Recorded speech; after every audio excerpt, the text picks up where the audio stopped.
En un mundo lleno de guerras y conflictos tan fuertes como lo fue la Revolución Francesa, la gente estaba cansada y triste por todo lo que sucedía, y esto se vio reflejado en el arte, donde se comenzó a dejar de lado la belleza y estética para comenzar a presentarnos los sentimientos, y en algunas ocasiones la misma realidad.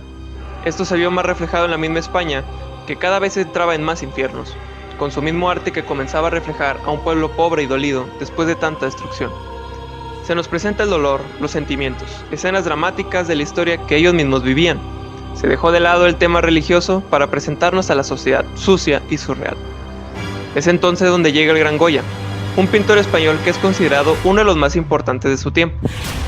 Conocido por haber inaugurado el romanticismo y haber dado las bases para algunas vanguardias del siglo XX, este maestro de la pintura nos muestra a medida de su vida diferentes estilos, donde comenzó con un barroco tardío, un rococó y estilos más retratistas para la sociedad, aún utilizando brillantes luces para terminar con una serie de pinturas oscuras que comenzaban a deformar los rostros, cuerpos, comenzaban a ser sucias y duras, hasta podría decirse que llegaban a ser perturbadoras, mostrándonos escenas tenebrosas e incluso bizarras y gráficas. Pero, ¿cómo fue que esto comenzó a ser así? Realmente la obra de Goya poco a poco nos fue mostrando sus preocupaciones, utilizando colores oscuros como una noche o un día muriendo. Todo esto debido a su ansiedad y depresión que le generaba una enfermedad que le había estado provocando una gran sordera. Y esto desencadenó diversos dolores de cabeza, alucinaciones y demás problemas que poco a poco lo consumían. Todo esto se ve reflejado en estas obras.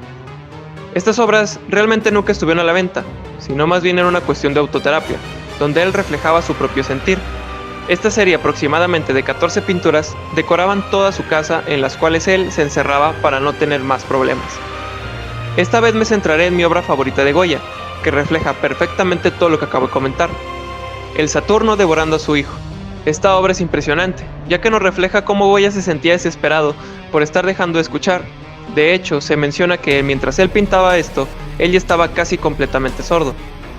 Esta obra nos presenta al personaje mitológico de Saturno, el cual, según la mitología, devoró a sus hijos debido al miedo de que ellos se levantaran en armas contra él, justo como él lo había hecho hace varios años con su propio padre. Él había devorado a 5 de sus hijos, hasta que el sexto hijo nació. Su madre lo engañó con una roca y dejó que su sexto hijo creciera para poder derrotarlo y repartirse el mundo, justo como decía la premonición. Todo esto está hecho en base a una simbología, según algunas hipótesis. La enfermedad de Goya fue provocada, según se cree, por una fuga de plomo. ¿Y qué elemento representaba Saturno? Exactamente, él representaba el plomo. Según esta iconografía, vemos el plomo devorando poco a poco las capacidades auditivas de Goya, que son representadas como el hijo que devora a este. Por otro lado, el fondo sucio y negro nos muestra cómo él dejó de ser colorido, reflejando su falta de felicidad y provocando su desesperación. A la vez que el rostro de Saturno nos muestra uno bastante perturbado, el cual nos muestra en crudo la profunda desesperación que Goya sentía al ver cómo la enfermedad avanza. Con este ejemplo vemos cómo la luz de la vida de Goya fue desapareciendo.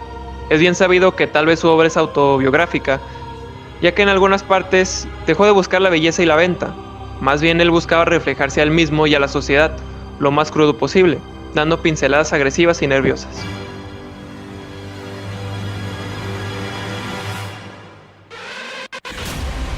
Sin dudas Goya es un gran maestro de la pintura que lamentablemente, en mi opinión, su arte fue debido a la desgracia que cayó en él. Él había sido un gran pintor del romanticismo y antecesor de otros movimientos. Pudimos acompañarlo en su vida viendo cómo poco a poco sus obras van perdiendo luz hasta ir cayendo en la locura y desesperación. Como otros artistas, considero que su obra es difícil de entender sin antes conocerlo a él y algunos otros acontecimientos históricos de su época. Realmente me impresiona mucho su uso de expresiones oscuras y trazos agresivos que él presenta en esta gran obra.